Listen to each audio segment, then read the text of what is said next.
fellow paranormalers, and welcome to this channel. Miserable old day today here in the UK, raining, overcast, cloudy, but hey, anyway,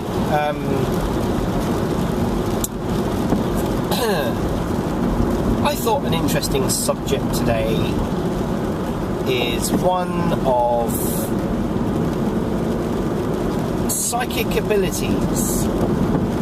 Okay, this broad spectrum of things, again, fairly generic term for a whole range of things. And does this really matter if you're a paranormaler or involved in the paranormal? Now, there's going to be a whole load of people that say, oh no, you don't need to do that, all you need to have is an app on your phone, or all you need to do is to have, a spirit box and a recorder or something, and there'll be a whole load of people that will just completely deny any kind of psychic ability, awareness, sensitivity, or anything along those lines that you need any of that to be in the world of the paranormal. I actually disagree, and the reasons are this. If you are interested in the paranormal, and especially if you go to the extent of doing your own investigations, spending time, going onto sites, maybe helping other people, I think we can pretty much rule out the people that just want to do it for the entertainment value. But even so, I think that even if somebody is interested in the paranormal, or death, or life after death, or whatever you want to call it, then I believe that they have a more heightened sense of the psychic abilities within themselves than they realise, because everyone's got those things in them anyway. The skill set is already there. The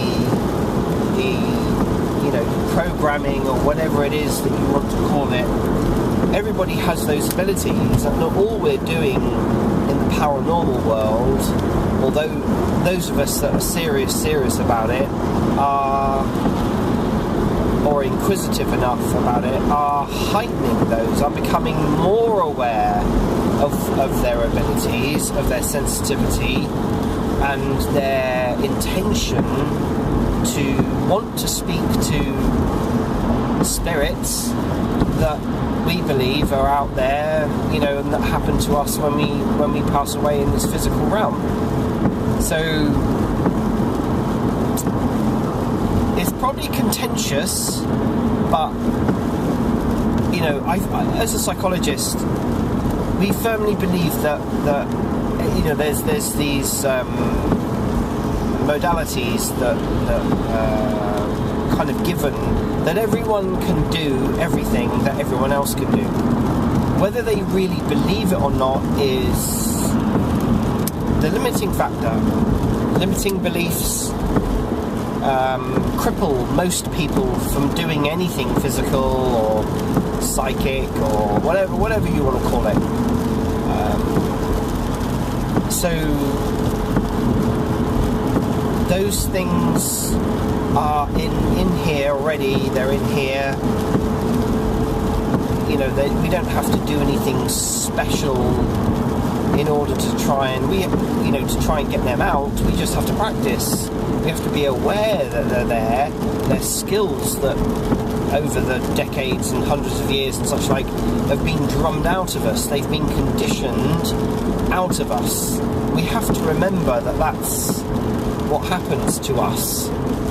We're born to believe that ghosts don't exist, and you're not talking to a spirit, and your friend isn't invisible, and all of these things. And so we're kind of working, the very fact that people are interested in the paranormal, to me, means that they are at least open-minded enough to accept the fact that it's possible, that they're inquisitive.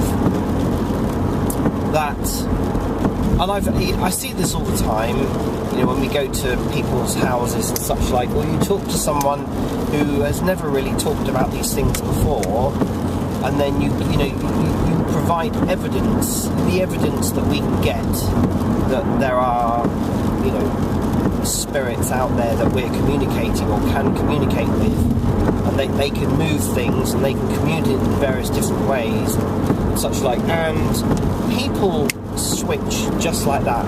They go from non-believers or people who are skeptics to people who have their mind opened.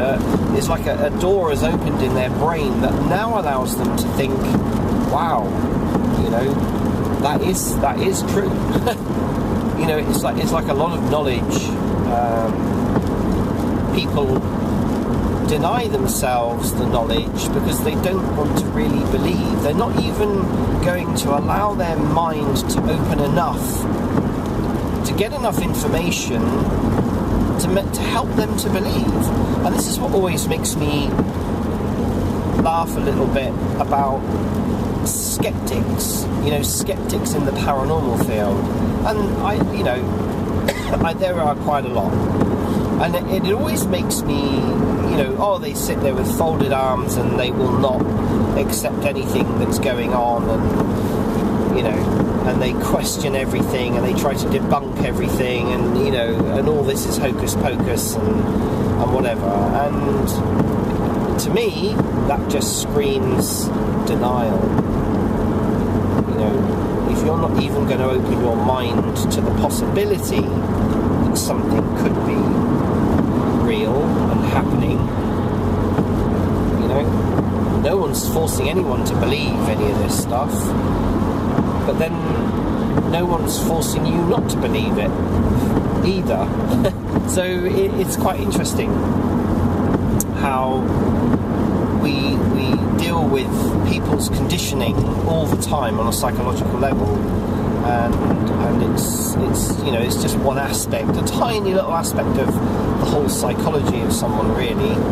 But it's quite important because, you know, we're dealing with that. I believe we're not only dealing with that, with interacting with humans on this level, physical level, but also in the spirit realm as well. I've mentioned this enough that I believe that the psychology, the embedded psychology, can be carried over into the spirit realm, and that's why, you know, people get different reactions from different things and such like. Anyway, I'm digressing. But yeah, so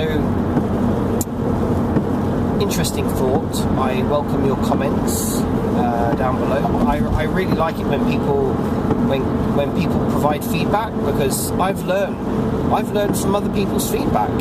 You know, I don't know everything. Just because I'm a psychologist and so are an awful lot of other paranormals doesn't mean to say, you know, it's the same as a doctor. You're forever learning, and as long as you keep that channel and that mind open to learning all the time, you know, once you start closing that mind down and that gateway, if you like, that door, you're then going into denial and limiting self-belief about something. If anyone starts thinking that they're, you know, a guru in anything, or that they know absolutely everything about their subject or a field or whatever it might be, then I'm afraid they're greatly mistaken. So yeah, do leave a comment down below, and I look forward to seeing you in another video.